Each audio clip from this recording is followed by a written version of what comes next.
আসসালামু আলাইকুম ওরহমতুল্লাহি ওয়া বারাকাতুহু। সুপ্রিয় দর্শক শ্রোতা, আজকে এমন একটি ইসলামিক সত্য ঘটনা নিয়ে এসেছি যেটা শুনলে আপনারা অবাক হয়ে যাবেন। তো চলুন শুরু করা যাক। এক গ্রামে এক ইমানদার ব্যক্তি ছিল, যার খুব ইচ্ছা ছিল যে হিন্দুরা একটা গাছকে পূজা করত, সেই গাছটিকে কেটে ফেলবে। তো যেমনটা ইচ্ছা করলো, সে একটা কোড়াল নিয়ে মাঝরাতে গেল গাছটি কাটার জন্য।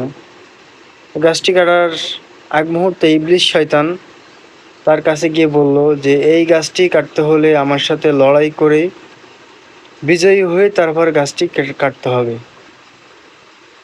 তো ইমানদার ব্যক্তিটি মনে করলো, অবশ্যই আমি বিজয়ী হব এবং এই গাছটি আমি কাটবো, আমি ইচ্ছা করে এসেছি, ইনশাআল্লাহ আল্লাহ আমাকে সাহায্য করবেন। তো লোকটি ইমানি শক্তিতে বলীয়ান হয়ে ইবলিসের সাথে লড়াই করলো এবং বিজয় লাভ করে সে গাছটি কেটে ফেলল।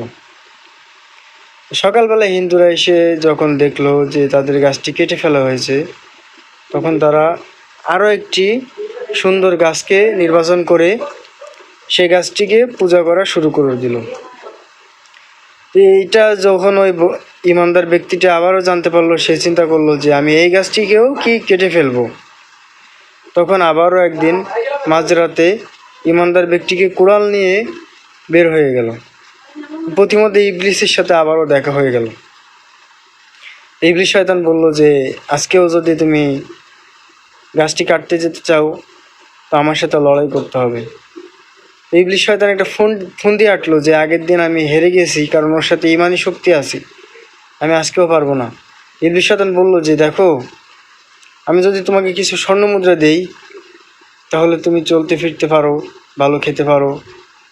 তো আমরা একটা সন্ধি করি, প্রতিদিন তোমাকে আমি স্বর্ণ মুদ্রা দেবো, তুমি গাছটি কাটা থেকে বিরত থাকো। তো লোকটির একটু লোভ হয়ে গেল মনের ভিতরে। তখন লোকটি বলল, আচ্ছা ঠিক আছে, আমাকে প্রতিদিন স্বর্ণ মুদ্রা দিতে হবে, তাহলে আমি রাজি। তখন ইবলিস ভাবলো আচ্ছা ঠিক আছে। তো ইবলিসের থেকে স্বর্ণ মুদ্রা নিয়ে লোকটি বাড়িতে চলে গেল। এরকম 2 দিন 3 দিন ইবলিস স্বর্ণ মুদ্রা দিল। চতুর্থ দিন ইবলিস স্বর্ণ মুদ্রা আর দিল না। শয়তানের চক্রান্ত বড়ই মারাত্মক। ইবলিস শয়তান কি করলো, চতুর্থ দিন স্বর্ণমুদ্রা দিল না। তো চতুর্থ দিন স্বর্ণমুদ্রা না পেয়ে লোকটি ইবলিসের কাছে আবার গেল, সে গাছটি কাটার জন্য আবারও কুড়াল নিয়ে গেল। তখন ইবলিস বলল যে সামনে যেতে হলে আমার সাথে লড়াই করতে হবে। লোকটি বলল, তুমি তোমার কথা রাখো নাই, তুমি আমাকে স্বর্ণমুদ্রা দাও নাই, এজন্য আমি আবারও গাছটি কাটতে যাচ্ছি। ইবলিস বলল, ঠিক আছে, আমি স্বর্ণমুদ্রা দেবো না, আমার সাথে লড়াই করে তারপর তুমি গাছটি কাটতে যাও। ইমানদার ব্যক্তিটি ভাবলো যে অবশ্যই আমি বিজয়ী হব, গতবার আমি বিজয়ী হয়েছিলাম। কিন্তু এইবার লোকটি বিজয়ী হলো না, কারণ এইবার লোকটি গাছটি কাটার জন্য আসেন নাই, সে স্বর্ণমুদ্রা না পেয়ে আবারও গাছটি কাটতে এসেছে। তার মানে তার ইমানটা দুর্বল হয়ে গিয়েছিল।